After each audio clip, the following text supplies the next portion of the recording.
7 is training. Training means once you have a talent, you need to nurture them to become bigger players. You need to train them to perform in Olympics. You need to make them understand what all their strengths and their weaknesses. That is what the training is all about. Training has 3 important components. I am going to discuss in detail. One is a skill training. For example, a younger girl with a greater talent in tennis, if you spot, you need to teach her first skill of racket, how to hold a racket, what is the right kind of grip. That has to go with the natural swing of the child. Don't put all your knowledge and if she has a natural inclination towards a Western grip, don't turn into non-Western grip. Don't put all your knowledge to turn the child into unnatural format. Take their natural talent into consideration. Understanding skill of the game, understanding rules, understanding the format of the game, understanding the importance of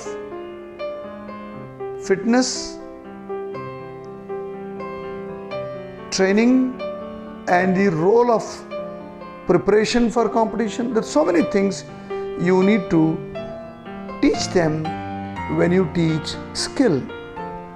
Skill means how to play a game, how to play within the infrastructure, how to play within the rules and regulation, and how to apply your skills all through your life.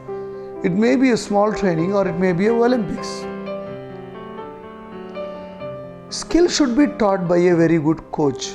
Your wrong skills are taught in the beginning, they will continue to remain whole life.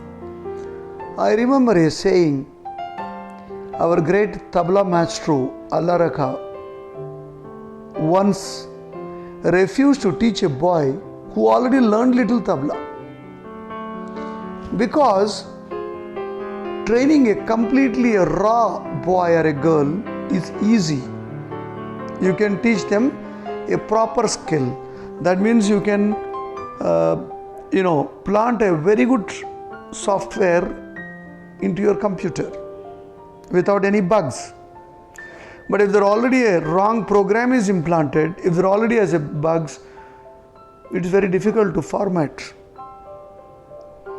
Coaches should focus on younger children, not on playing long hours, but to play, to learn, to teach skill.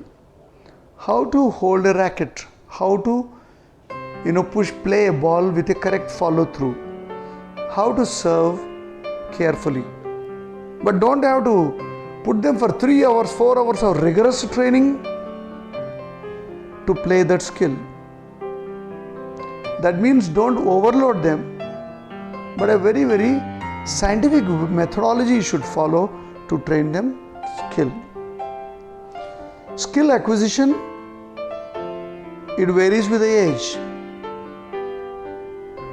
Initially it is only an observation, later on they participate, and once the learning goes on, it gets recorded in their brain. Initially it may be a conscious learning, later on it becomes unconscious. That means it's like driving a motorcycle. You don't have to remember every time how to drive a motorcycle. It goes unconsciously, you drive conscious driving. Same thing should happen. Skill acquisition, the highest level is unconsciously you're doing a conscious performance. Skill acquisition should happen under a very good trained hand. For example, we have a very wonderful badminton coach like Sri Arif. RUG can give you a very good training.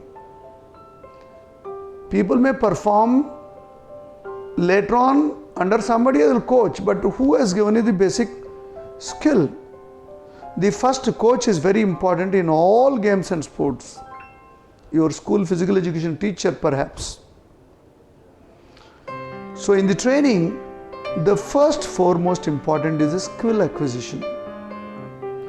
You can read a lot of material available in the net, skill acquisition, and try to enrich your brain.